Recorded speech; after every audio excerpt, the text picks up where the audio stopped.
checked out the surprising results of some recent studies into how people of the world process emotion differently can help you with your anxiety. A few years ago, a team of researchers puzzled over a paradox that can be seen in cross-cultural data on mental health. They called it the East-West divide. The paradox is that East Asians tend to report more negative emotions than European Americans, and yet research suggests that they have much lower levels of anxiety and depression. Now, some argue that the paradox is not real, that it's due to cultural differences when it comes to the willingness to disclose personal information about mental health issues. Yet, increasing evidence from other studies shows that while negative feelings correlate with worse mental and physical health in the West, the link is significantly weaker in the East. So is there a difference in emotion regulation between East and West that could explain why negative emotions affect the two cultures differently? Well, yes.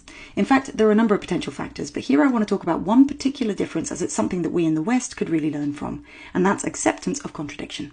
So in Eastern traditions, negative and positive emotions are not seen as mutually exclusive. Rather, they're allowed to co-occur and coexist as part of a natural cycle. As a result, people from these cultures are more likely to see the silver linings in challenging situations and to experience the good along with the bad.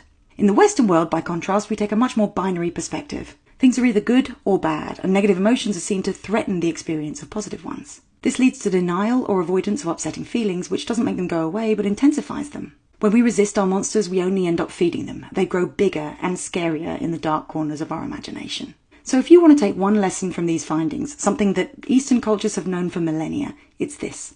All of your feelings are allowed to coexist peacefully, and each one has its own place in the story of your life. You don't have to run from the darker experiences, no matter how difficult that can be at times. If you choose to accept negative emotions or even welcome them, you might just find that there are softer, brighter thoughts and feelings waiting in the wings.